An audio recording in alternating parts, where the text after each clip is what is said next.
Assalamualaikum warahmatullahi wabarakatuh. Perkenalkan, nama saya Ahmad Luki Ramdhani dari Program Studi Sains Data Institut Teknologi Sumatera. Pada kesempatan ini, saya akan menyampaikan pernyataan diri dosen dalam bentuk untuk kerja Tridharma Perguruan Tinggi PTDD UKT TPT sebagai bagian dari proses sertifikasi dosen. Outline pada kali ini saya akan menjelaskan terkait dengan identitas dan deskripsi mata kuliah. Yang kedua terkait dengan capaian pembelajaran mata kuliah. Yang ketiga adalah materi pembelajaran referensi. Keempat, metode dan proses pembelajaran yang saya lakukan.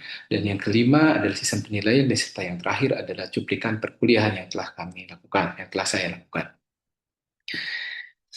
Identitas dan deskripsi mata kuliah. Pada kesempatan ini, saya akan mencoba menjelaskan terkait dengan salah satu mata kuliah yang sering saya ampu sebagai salah satu dosen pengampu, yaitu mata kuliah data mining dengan beban SKS 3 SKS yang dilakukan pada semester ganjil.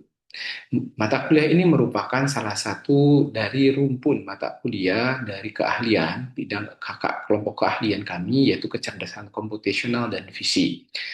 Adapun deskripsi mata kuliah yaitu bahwa data mining merupakan salah satu sebuah konsep dan aplikasi untuk mencari pengetahuan yang terdapat di dalam sebuah data. Mata kuliah ini mencakup proses ekstraksi pengetahuan, pemrosesan data, pra-processing data, pemodelan, dan analisis terkait data. Sehingga diharapkan mahasiswa mampu mempelajari pentingnya data mining dalam mengolah sebuah data dan mampu membuat sebuah model berbasis data untuk mengetahui terkait dengan informasi yang terdapat di dalam data, sehingga informasi tersebut dapat digunakan sebagai salah satu bagian dari proses pengambilan keputusan. Adapun capaian pembelajaran dari mata kuliah ini, yang pertama yaitu mahasiswa mampu menganalisis data dan mengidentifikasi pola-pola yang relevan dengan menggunakan metode-metode data mining yang ada. Yang kedua, mahasiswa mampu mengevaluasi dari metode atau model pada data yang dihasilkan terhadap permasalahan-permasalahan yang ada di lingkungan sekitarnya dan memberikan solusi terhadap apa masalah-masalah yang ada di sekitarnya. Khususnya adalah terkait dengan studi kasus permasalahan yang ada di Sumatera, karena kami berada di Pulau Sumatera. Nah, untuk mencapai capaian-capaian tersebut, ada beberapa materi pembelajaran yang coba disampaikan dalam perkuliahan data mining. Ada materi perkuliahan yang disampaikan sebelum ujian tengah semester, dan ada materi perkuliahan yang disampaikan antara ujian tengah semester sampai pada akhir semester. Pada ujian tengah semester ada beberapa topik masalah atau topik pembelajaran yang disampaikan. Yang pertama adalah pengantar data mining. Yang kedua adalah terkait dengan objek, tipe atribut terkait dalam data. Yang ketiga adalah pengenalan pra-processing data, data pra-processing data, kemudian data cleaning, kemudian integration data, reduksi dan transformasi data, dan informasi ekstraksi terkait dengan fitur yang terdapat dalam data, dan proses approximation. Nah, sedangkan pada bagian sebelum ujian akhir, terdapat beberapa hal yang disampaikan yang berfokus kepada metode terkait dengan mengolah sebuah data atau mencari insight dari sebuah data. Adapun materi-materi tersebut adalah pendekatan supervised learning, menggunakan machine learning dalam proses mengambil proses pencarian informasi dalam data, kemudian unsupervised learning, dan ketiga adalah pattern mining, keempat adalah grade mining, kelima adalah studi kasus hubungannya dengan web mining, terutama mengambil informasi yang terdapat di dalam internet, dan terakhir adalah mengevaluasi performa dari model-model yang dikembangkan untuk mendapatkan informasi yang terdapat di dalam data. Adapun referensi buku referensi yang digunakan di dalam mata kuliah ini merupakan buku yang umum digunakan di berbagai perguruan tinggi. Namun kami perkaya dengan buku-buku terbaru yang memang menjadi hit pada saat ini dengan problematika yang baru pada saat ini. Adapun buku referensi tersebut adalah Data Mining konsep dan teknik yang merupakan karangan Morgan Kaufman. Kemudian ada data mining, machine learning, fundamental konsep dan algoritma. Dan yang terakhir adalah probabilistic machine learning dan introduction. Dua buku terakhir merupakan dua buku terbaru yang mencoba menganalisis berbagai informasi yang terdapat di dalam kehidupan saat ini berada, yaitu terkait dengan mengekstrak informasi dari internet, cloud computing, dan seterusnya yang memang terbaru kekinian yang bisa saya sampaikan kepada mahasiswa. Nah, adapun dalam proses pembelajaran, saya melakukan konsep yang namanya dia delivery, interaction, dan assessment. Yaitu saya mencoba untuk merepresentasikan konsep dan materi yang disesuaikan dengan RPS yang ada, kemudian ada diskusi tanya jawab supaya ada interaksi antara mahasiswa dengan dosen, dan terakhir adalah pemberian tugas individu dan kelompok yang memang bagian dari proses assessment dalam proses pembelajaran. Nah, untuk seluruh evaluasi, untuk sistem evaluasi penilaian yang objektif dan terstruktur, kami membagi menjadi 5 bagian. Yang pertama ada yang namanya tugas mandiri, yang kedua adalah kuis dan keaktifan di kelas, dan yang ketiga adalah unsur yang tidak terlepaskan, yaitu terkait dengan ujian tengah semester dan terakhir akhir semester, dan yang terakhir adalah unjuk kerja terkait dengan tugas berkelompok. Yang biasanya ini berhubungan dengan pemberian sebuah proyek. Ketika diberikan sebuah permasalahan, bagaimana mahasiswa menyelesaikan masalah itu secara berkelompok.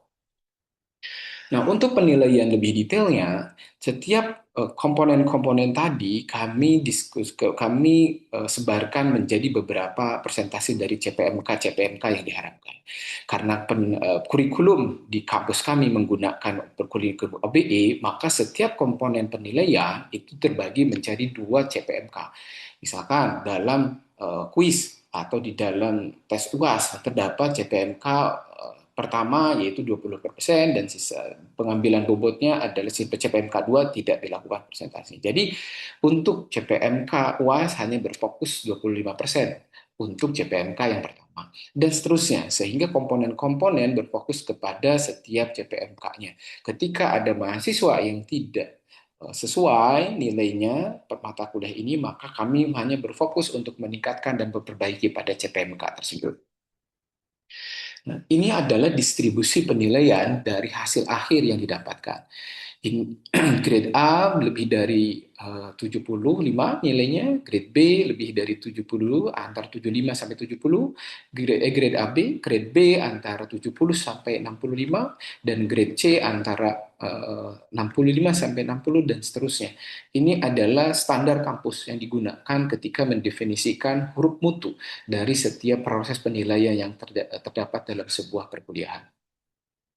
Nah, sedangkan metode pembelajaran yang kami gunakan yaitu terkait dengan media pembelajaran yang digunakan, atau kami menggunakan Google Classroom atau saya menggunakan Google Classroom.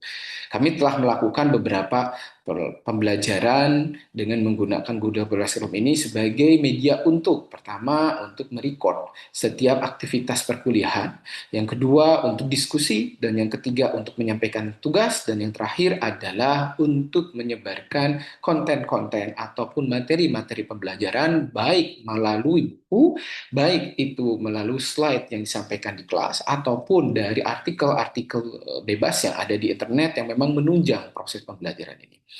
Pada kesempatan ini saya akan coba menampilkan terkait dengan cuplikan perkuliahan yang telah kami lakukan sebagai bagian proses pembelajaran dari mata kuliah data mining.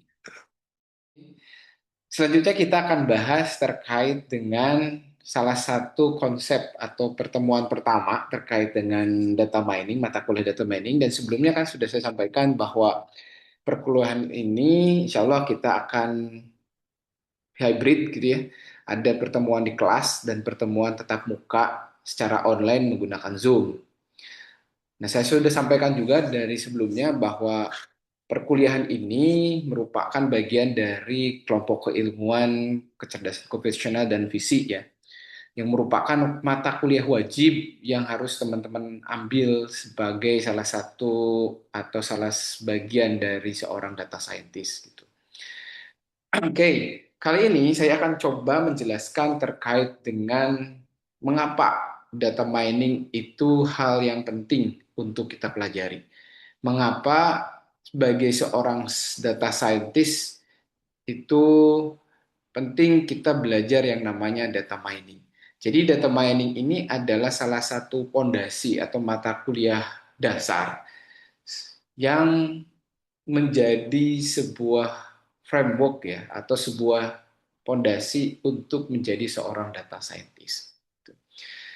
Nah, insya Allah kita akan diskusi ini lebih dalam terkait dengan metode-metode data mining, apa itu data mining, sampai ke implementasi dan studi kasus yang memang berhubungan dengan proses data mining yang ada di lingkungan Sumatera atau di lingkungan teman-teman semua. Oke, nah ini adalah referensi buku wajib ya, sebagai referensi utama, terutama pada mata kuliah data mining pertemuan kali ini. Sebenarnya di slide-slide awal tadi gitu kita sudah diskusi terkait mata kuliah. Kita sudah menggunakan tiga subbab atau tiga buku utama. Namun pada pertemuan kali ini saya mengambil bukunya yaitu dari Data Mining Concept and Technique ya sebagai dasar pengenalan dari data mining itu sendiri. Nah, berlandaskan pada apa sih kenapa kita butuh belajar data mining sebagai seorang data scientist? Ini adalah salah satu apa ya namanya itu ya, salah satu artikel yang dikeluarkan oleh Forbes ya tahun 2024 yang berjudul The Problem Behind the Problem. Jadi yang berhubungan dengan data overload. Jadi banyaknya data itu bagi beberapa manajemen perusahaan itu menyebabkan bukan malahnya cepat dalam melakukan aksi perusahaan tersebut ya, bahkan menjadi lama. Karena kenapa ya? Karena umumnya perusahaan-perusahaan itu tidak mampu mengelola data tersebut menjadi sebuah insight, sebuah informasi yang berguna untuk pengambilan keputusan. Mereka berpendapat bahwa banyaknya data gitu ya, banyak data muncul masalah baru, bukan menyelesaikan masalah tapi muncul masalah baru. Terutama dalam proses pengambilan keputusan menjadi lebih lambat. Padahal untuk seorang data scientist, data banyak itu atau data overload itu menjadi sesuatu yang penting atau sesuatu yang bermanfaat. Justru itu adalah sebuah peluang untuk mendapatkan sebuah informasi yang lebih baik untuk proses pengambilan keputusan. Sehingga disinilah peran seorang data scientist. Ya kalau kita melihat kondisi saat ini ya yang menjadi latar belakang kita mengapa belajar data mining, salah satunya adalah data overload. Yang kita rasakan saat ini adalah ya dengan banyaknya data ya dengan banyaknya data yang di-create oleh Anda sendiri atau user generating content gitu ya, itu menyebabkan makin banyak data-data yang muncul. Mulai dari teks, citra, video, ketika Anda menggunakan sosial media, misalkan Instagram, maka secara tidak langsung Anda berkontribusi kepada orang lain terkait dengan teks, citra, dan video, gambar, citra, dan video. Gambar. Jadi Anda sebenarnya memberikan peluang kepada pihak lain untuk mengolah data Anda. Sehingga data Anda yang Anda upload mencerminkan keinginan Anda, mencerminkan personalisasi Anda, dan mencerminkan terkait dengan behavior Anda. Dan itu bisa menjadi bagian dari informasi yang akan digunakan untuk proses pengambilan keputusan. Misalkan untuk promosi, untuk recommendation dan sebagainya. Dan yang kalau kita lihat tidak hanya data sosial media, kita bisa melihat dengan adanya data tidak terstruktur yang lainnya atau data terstruktur yang lain. Misalkan ketika e-commerce.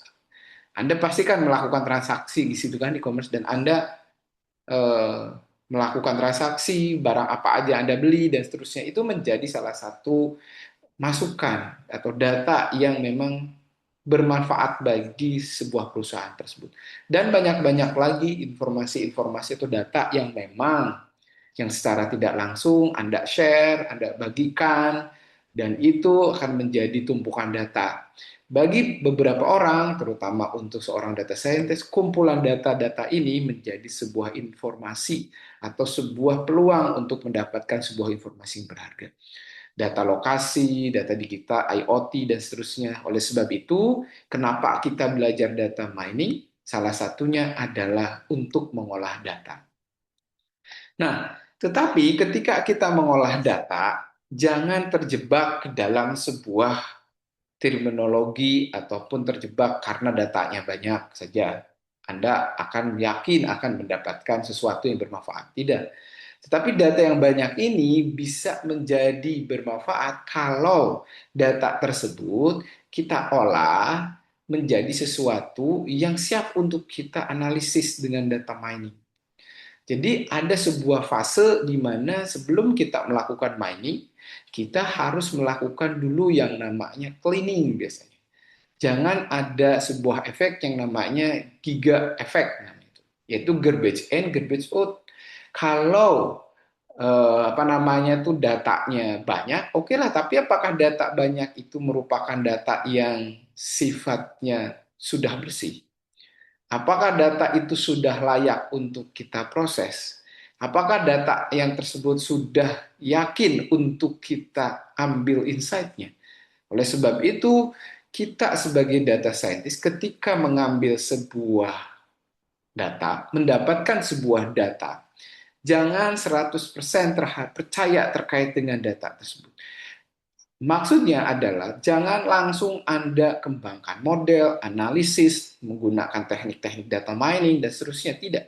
Tetapi kita harus melihat apakah data ini benar-benar valid, apakah data ini benar-benar sesuai dengan apa namanya itu, dengan kondisinya di realnya atau seperti apa, sehingga sebelum kita melakukan mining menambang data tersebut untuk mendapatkan pola dan insight yang terdapat di dalamnya, kita harus pastikan bahwa data tersebut benar-benar data yang valid.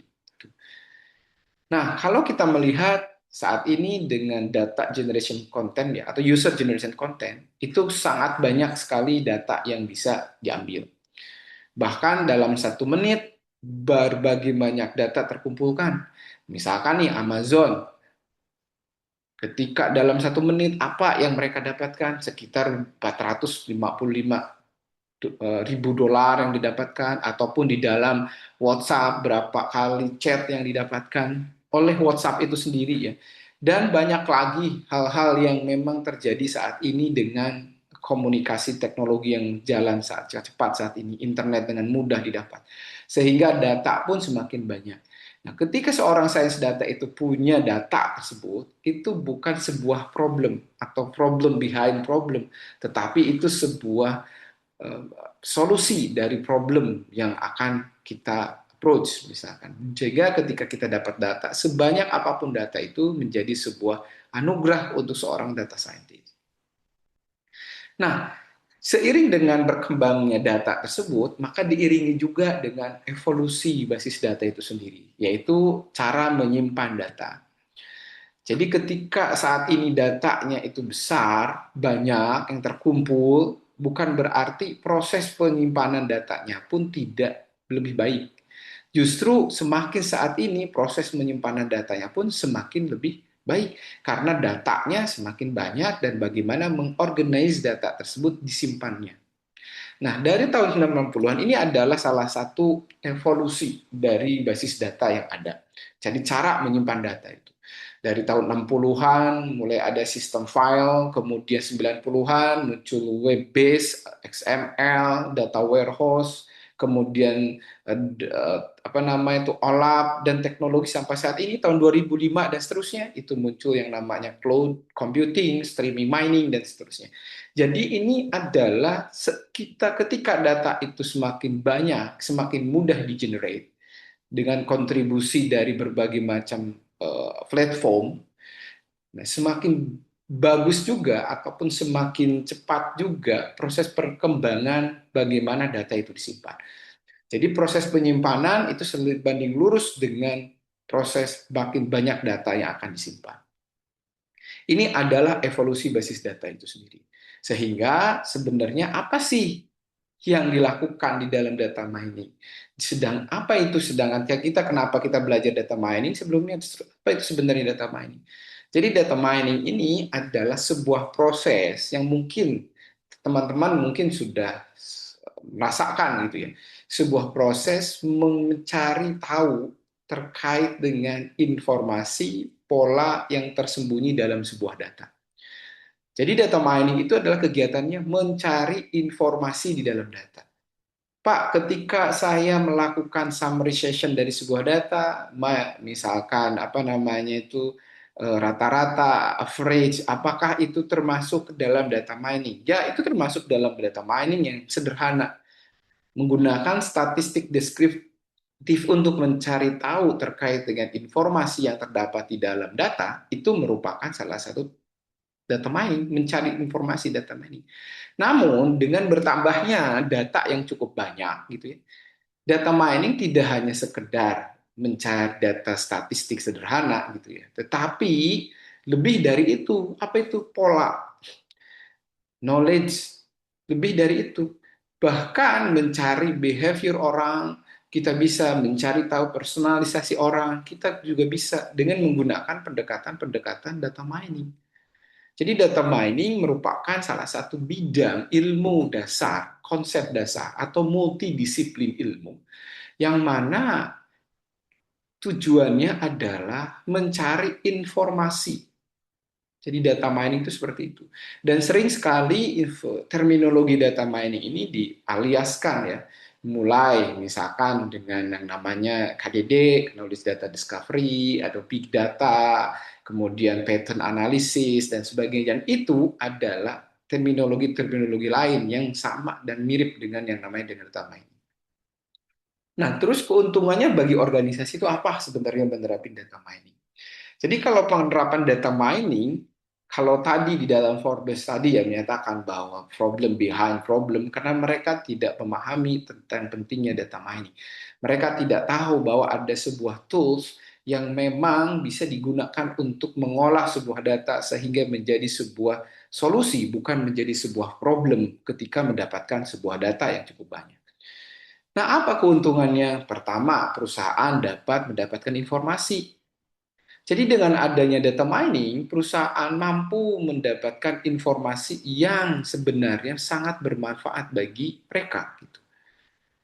Apa ya sebetulnya mungkin sudah saya sampaikan tadi ya bahwa dengan mendapatkan informasi-informasi berharga ini, misalkan perusahaan bisa membuat diskon, misalkan dengan informasi yang ada terkait dengan penjualan dan seterusnya, meramalkan masa depan, kira-kira harganya akan turun atau naik, kemudian meningkatkan produktivitas penjualan dengan menambahkan diskon atau menyusun formasi dari eh, produk-produknya tersebut di dalam etalase dan seterusnya. Dan ini adalah contoh sederhana yang memang bisa kita gunakan ketika kita istilahnya apa namanya itu, ketika kita menggunakan data mining di dalam proses pengambilan keputusan.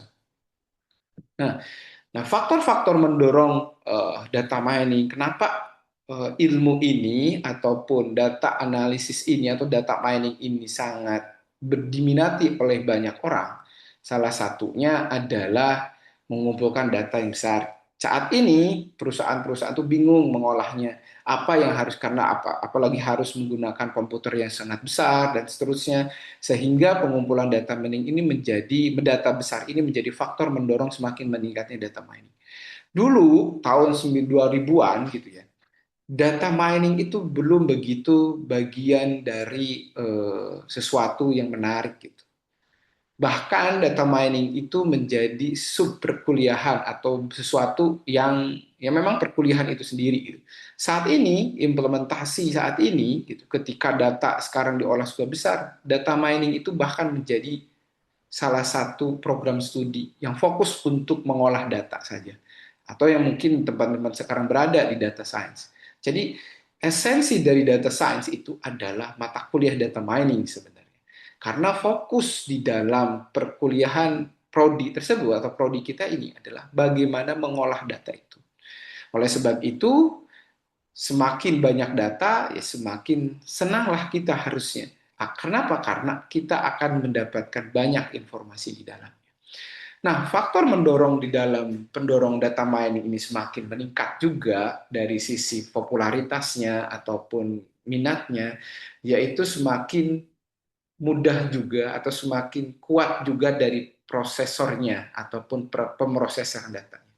Muncul GPU sebagai salah satu media atau alat untuk melakukan proses sebuah data. Yang dulu hanya menggunakan CPU untuk mengolah, sekarang dilemparkan ke GPU. Bahkan muncul yang namanya TPU dan seterusnya. Ya memang fokus mengolah datanya itu menjadi lebih cepat, data yang banyak menjadi lebih cepat untuk diolahnya. Semakin besar juga penyimpanan apa semakin murah dan besar juga media penyimpanannya. Dan yang paling penting itu algoritma data miningnya pun semakin beragam. Dulu sebelum munculnya data yang berukuran besar dan mengolah data yang berukuran besar, belumlah kita mengenal dengan namanya deep learning. Namun sekarang algoritma data mining di dalamnya ada deep learning, neural network dan sebagainya semakin berkembang. Semakin banyaknya data, itulah semakin terkenal atau semakin bermanfaatlah tools deep learning dan seterusnya. Dan itu menyebabkan semakin meningkatnya dorongan ataupun tertariknya orang-orang dalam mengenal data mining.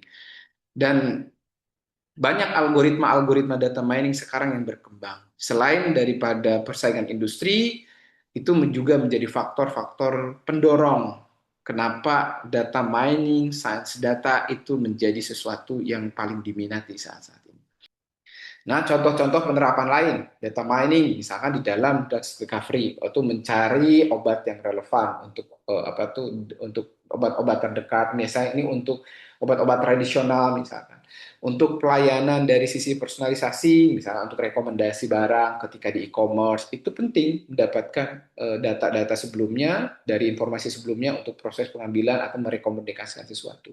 Atau dari sisi keamanan, untuk deteksi teroris, fraud, terutama dalam perbankan, itu penting sekali ya. Karena kita harus bisa mengetahui transaksi mana yang kira-kira menjadi fraud atau tidak fraud. Supaya apa? Supaya bisa dideteksi dan bisa di-reject sebuah proses-proses tertentu ataupun sebuah ancaman-ancaman tertentu lebih awal gitu. Oke, dan ini adalah skema data mining. Jadi data mining yang kita bahas tadi itu untuk membantu kita proses pengambilan keputusan itu ada workflow-nya. Kita ketika kita punya data gitu, jangan serta-merta kita langsung masukin ke model saja gitu ya. Langsung kita analisis saja. Tapi ada fasenya, ada sebuah polanya sehingga kita bisa menghasilkan sebuah decision atau informasi yang memang tepat dari sebuah data itu. Jadi ketika Anda punya data, ya Anda harus melakukan selection dulu. Mana nih data yang tepat untuk problem yang kita definisikan. Kemudian kita lakukan cleaning, bersihin apakah memang sesuai atau tidak. Berikutnya kita lakukan mining. Nah, KDD